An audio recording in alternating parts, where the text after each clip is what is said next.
بڑا مشکل ہوتا ہے حق پہ کھڑا ہونا. بڑی چیزیں لوگوں کو یاد آتی ہیں, اللہ جانتا ہے. پہلے کچھ ہوتا ہے, بعد میں معاملہ کچھ ہوتا ہے. حضرت مسلم بن عقیل کے ساتھ جس دن عبید اللہ ابن زیاد آیا 40,000 کا لشکر تھا. اگلے دن صبح ہوئی, اگلے دن تو یہ حال ہو گیا کہ آپ جب کوفے کی جامع مسجد میں زور کی نماز کے لیے گئے تو 5-7 ہزار آدمی نماز پڑھنے آیا, اور جب مغرب کا وقت آیا تو لوگوں نے چند ہزار لوگ رہ گئے, نماز کی نیت باندھی. توجہ کرنا میری بات پہ, ایک مسئلہ بھی سمجھ میں آئے گا.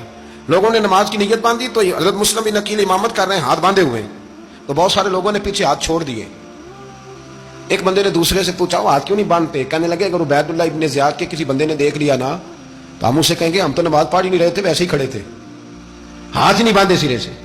جب نماز کی امامت باندھی تو 10-11 صفیں تھیں. جب مسلم بن عقیل رضی اللہ تعالیٰ عنہ نے سلام پھیرا تو پیچھے بندہ ہی کوئی نہیں تھا.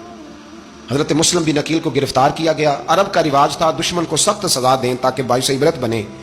بہت اونچا مینار تھا کوفے کا, گورنر ہاؤس کا, اوپر لے جا کے جناب مسلم بن عقیل کو زمین پہ گرایا گیا.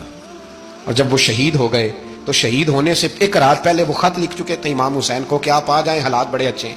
خط ملا تو امام حسین مکے سے کوفے کی جانب چل پڑے. امام علی مقام رضی اللہ تعالیٰ عنہ جب چل پڑے, تشریف لا رہے تھے تو رستے میں فرزق شاعر ملا, بڑا محب اہل بیت تھا. رستے میں ملاقات ہوئی, اللہ اکبر.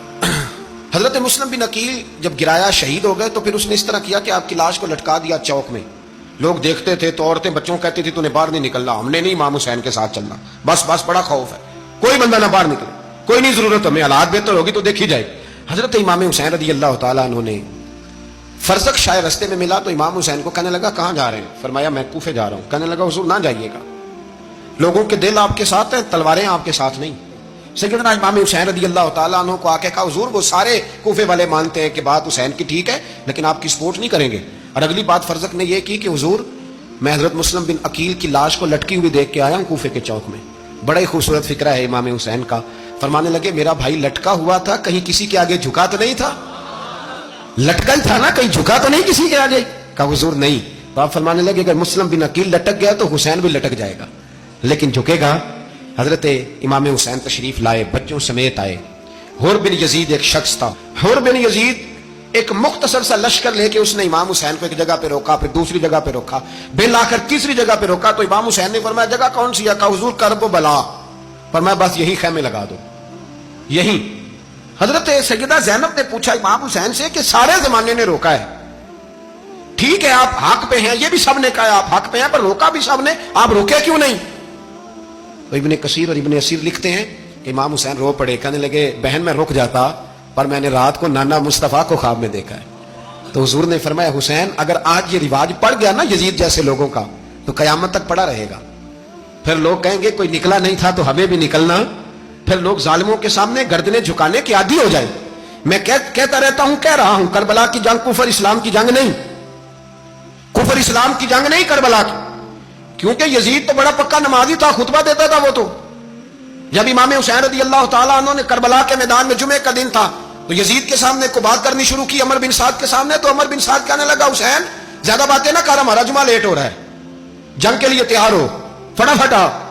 اہل بیت نبوت کو قتل کریں گے اور قتل کے بعد پھر نماز پڑھیں گے اور پھر کہیں گے اللہم صلی علی محمد وعلی آل محمد, اسی نماز میں پھر درود بھی پڑھیں گے. یہ کیسا مرتبہ ہے, کیسا انداز ہے, دوستی قاتل سے بھی مقتول سے یارانہ بھی. امام حسین نے حر بن یزید امام حسین سے کہنے لگا مجھے حکم ہے آپ کو روکنے کا, آپ آگے نہیں جا سکتے. امام صاحب نے فرمایا وجہ زمین اللہ کی ہے. اس نے کہا آپ بیعت نہیں کر رہے, یزید کی حالات آپ کے حق میں درست نہیں ہے, آپ نہیں جائیں گے. امام روک گئے. ظہر کی نماز کا وقت ہوا تو حضرت علی اکبر امام حسین کے بڑے صاحبزادے, انہوں نے اذان ظہر پڑھی تو حر بن یزید کے لشکر نے امام حسین کے پیچھے نماز ادا کی. کہا بھئی تم مقابلے میں آئے ہو, نماز پیچھے پڑھتے ہو؟ کہا حضور مقابلہ تو تلواروں سے کر رہے ہیں پر ہمارا دل تو مانتا ہے نا کہ مصطفیٰ کا نواسہ بڑی شان والا ہے. حر بن یزید نے 3 نمازیں لشکر سمیت امام حسین کے پیچھے پڑھی ہیں, 3 نمازیں, ظہر اثر اور مغرب. پھر امام حسین کے سامنے شرائط پیش کی کہ آپ کو یہاں گھیر لیا گیا ہے, یہاں آپ بیعت کریں گے, یہاں جنگ کریں گے, 2 ہی باتیں. امام حسین نے فرمایا نہیں بھائی بیعت تو میں نہیں کرتا, اس کے علاوہ تم جو کہتے ہو میں کرنے کو تیار ہوں. اس نے خط لکھا, عبید اللہ ابن زیاد کو ایک بندہ دوڑایا پیچھے, کوفے چند میل پہ کوفہ تھا. کہا وہ نہیں مان رہے, کیا کرنا ہے؟ تو حسین ابن علی ہے, میں زیادہ دیر انہیں روک بھی نہیں سکتا. انہوں نے پیغام دیا حر بن یزید کو کہ کرنا کچھ بھی نہیں, ان کا پانی بند کر دو.